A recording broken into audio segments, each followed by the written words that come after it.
Hello दोस्तों, LTT classes पे आपका स्वागत है। तो आज हम एक नए टॉपिक के साथ आए हैं। प्रॉफिट लॉस का जो टॉपिक है क्रॉस मेथड ट्रिक, इसको हम आज समझेंगे। पहले इसकी थ्योरी पढ़ेंगे, फिर उसके कुछ क्वेश्चंस करेंगे। लास्ट वीडियो में हमने साधारण ब्याज की किस्तें करी थी। जिन भी दोस्तों ने वो नहीं देखी है, डिस्क्रिप्शन में उसका लिंक मिल जाएगा आपको, वो जाके चेक कर लें कि कैसे हमने साधारण ब्याज की किस्तें कम समय में करवाई हैं।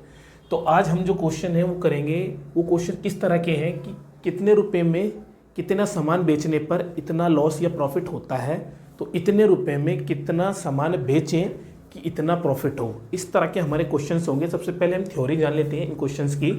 देखो, थ्योरी जानने के लिए हमें सबसे पहले पूरा इसका स्ट्रक्चर जानना पड़ेगा। तो रुपीज़ बटे क्वांटिटी बराबर में प्रॉफिट या लॉस, ये हमारी पहली इक्वेशन बनेगी।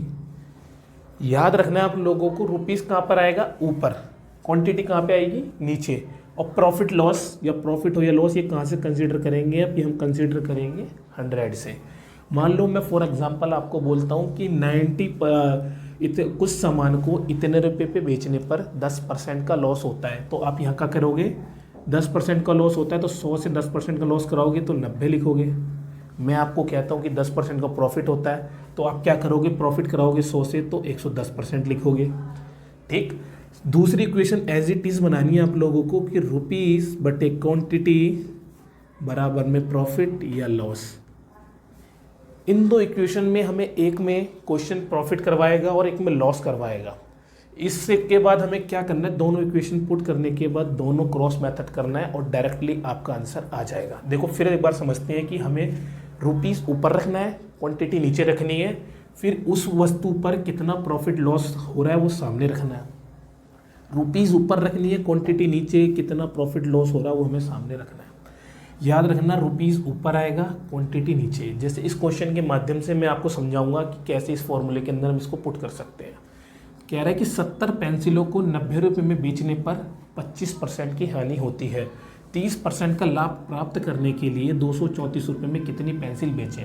अगर आप इसे बेसिक से करोगे तो नॉर्मली 2 मिनट पे जाएंगे। मैंने क्या बताया था कि रुपीज़ ऊपर आएगा तो 70 पेंसिलें, यानी कि क्वांटिटी रुपीज़ कितने हैं? 90। तो 90 रुपये में बेचने पर कितने ऑब्जेक्ट हैं? 70। कितने परसेंट का प्रॉफिट या लॉस हो रहा है? 25% की हानि हो रही है। मैंने आपको क्या बताया था? हानि या लाभ आपको 100 से कंसीडर करना है, तो 25% की हानि हो रही है तो हम 75% में बेचेंगे। दूसरी इक्वेशन से क्या कह रही है कि 30% का लाभ प्राप्त करने के लिए 234 रुपये में कितनी पेंसिल बेचें? मैंने आपको क्या बताया था? रुपीज़ ऊपर, क्वांटिटी नीचे। 234 रुपये में कितनी क्वांटिटी, उसको हम एक्स मान लेते हैं, जो कि हमको निकालना है। और कितने परसेंट का प्रॉफिट होना चाहिए? 30% का प्रॉफिट, तो 100 से कंसीडर करेंगे तो 130%। ठीक है। इसको हम अब क्या करेंगे? क्रॉस मेथड कर देंगे और डायरेक्टली आपकी एक्स की वैल्यू आ जाएगी और आपका आंसर आ जाएगा। 90/70 into 130 is equal to 75 into 234/x। आप इसे काटना शुरू करोगे तो आपका ये हो जाएगा 9 एकम 9, 9 दूनी 18, 9 छिंग 54। ये आपका जाएगा 13 एकम 13, 13 दूनी 26 आपका, और ये 10 बच गया इधर, ये 2 बार में, और ये आपका 15 बार में, और ये आप 2 से 2 गया, 15 सत्ते 105। तो कितनी वस्तुएं थी आपकी? 105 वस्तुएं थी, जिसमें बेचने पर आपको 30% का प्रॉफिट होता है। कितने रुपए में बेचने पर? 234 रुपये में बेचने पर। अगर जिस भी दोस्त को नहीं समझ में आया तो इस क्वेश्चन के माध्यम से समझने की कोशिश करें। कुछ नहीं करना है, हमें रुपीज़ ऊपर रखना है, क्वांटिटी नीचे रखनी है, प्रॉफिट लॉस सामने रखना है।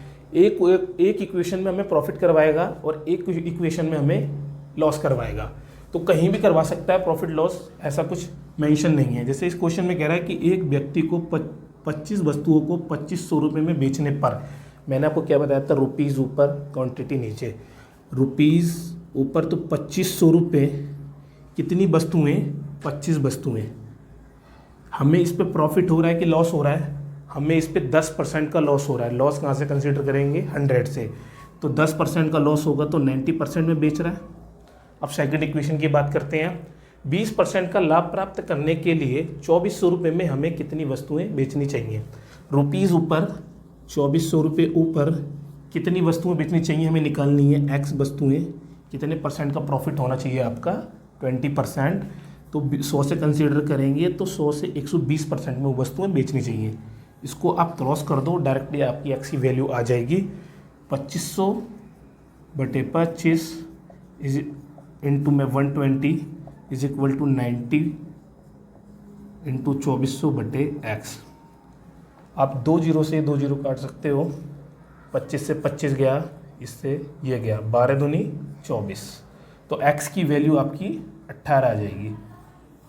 उम्मीद है आपको बेहतर समझ में आया होगा। 2 क्वेश्चन के माध्यम से हम आपको समझाएंगे और आगे के क्वेश्चंस, एक क्वेश्चन आपको होमवर्क दिया जाएगा, तो मैं इसको रफ कर रहा हूँ, आगे के क्वेश्चन हम लिखते हैं। तो हमने 2 क्वेश्चन के माध्यम से फॉर्मूला में फिट करके आंसर निकाले थे।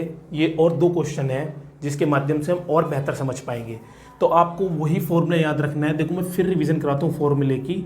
रुपीस ऊपर आएगा, क्वांटिटी नीचे, उस पर कितना प्रॉफिट लॉस होता है वो आपको लिखना है सामने। ठीक, रुपीस नीचे ऊपर आएगा, क्वांटिटी नीचे आएगी, कितना प्रॉफिट लॉस हो रहा है वो आपको लिखना है सामने। देखो क्या कह रहा है क्वेश्चन में कि एक व्यक्ति 64 सेब यानी कि क्वांटिटी कितने रुपए में बेच रहा है, 60 रुपये में बेच रहा है। तो 60 रुपये में बेच रहा है, कितने सेब बिक रहा है, क्वांटिटी 64, उसको कितने परसेंट का प्रॉफिट हो रहा है, तो 25% का प्रॉफिट हो रहा है, तो 125%। सेकेंड इक्वेशन की बात करूँ, कितने रुपए में बेच रहा है, यहाँ पर 36 रुपये में बेच रहा है। एक्स हमें निकालनी है कि एक्स सेब बेचने हैं कि उस बंदे को 40% की हानि हो, तो 60% में बेचेगा। अब इसको आप क्रॉस मेथड करो, डायरेक्टली आपका आंसर आ जाएगा। देखो फिर बताता हूँ, रुपीस 60 रुपये, क्वान्टिटी आपकी 64 सेब, फिर नीचे वाली इक्वेशन में रुपीस 36 रुपये, क्वांटिटी हमें निकालनी है, कितने परसेंट की हानि हो रही है, 40% की हानि के लिए 60% में उसको बेचेगा। तो 60 बटे 64 इंटू का 60 इज इक्वल टू 125 इंटू का 36 बटे एक्स। 12 पंजे 60, और ये जाएगा आपका 25 बार में, ये जाएगा आपका 5 बार में, और ये जाएगा आपका 12 बार में, ये जाएगा आपका 3 बार में, और ये जाएगा आपका 4 बार में, और इससे काटोगे तो आप जाएगा 16 बार में। 16 पंजे 80, एक्स की वैल्यू आ गई आपकी 80। जिसको समझ में आ गया ठीक है, वरना एक बार आप वीडियो दोबारा से देख सकते हैं। ठीक है, रुपीज़ हमने ऊपर बिठाए, क्वांटिटी नीचे, कितने परसेंट का प्रॉफिट करा है, तो 25% यानी कि 125%। फिर दूसरी इक्वेशन में रुपीज़ हमने ऊपर बिठाए 36, क्वांटिटी हमें निकालनी है एक्स, कितने परसेंट की हानि करवा रहे हैं, 40% की हानि, तो 60% में उस चीज़ को बेच रहे हैं। हमने इसको क्रॉस करा, हमारा आंसर डायरेक्टली आ गया कि कितने सेब बेचने चाहिए, 80 सेब बेचने चाहिए। ये क्वेश्चन है, 90 पेन 160 रुपये में बेचने पर एक व्यक्ति को 20% का लॉस होता है, कितने पेन 96 रुपये में बेचने चाहिए ताकि 25% का प्रॉफिट हो। ये क्वेश्चन आपको खुद करना है दोस्तों घर से, ताकि आप उस चीज़ को अच्छे से समझ पाएँ, कर पाएँ। मैं आपको फॉर्मूला वही बताता हूँ कि रुपीज़ ऊपर, क्वांटिटी नीचे, बराबर में प्रॉफिट लॉस। दूसरी इक्वेशन भी सेम, रुपीज़ ऊपर, क्वांटिटी नीचे इज इक्वल टू प्रॉफिट या लॉस। आपको क्रॉस मेथड कर देना है। इस क्वेश्चन को आप घर से करेंगे और कमेंट बॉक्स में उस चीज़ का आंसर देंगे। उम्मीद है कि आपको ये समझ में आया होगा।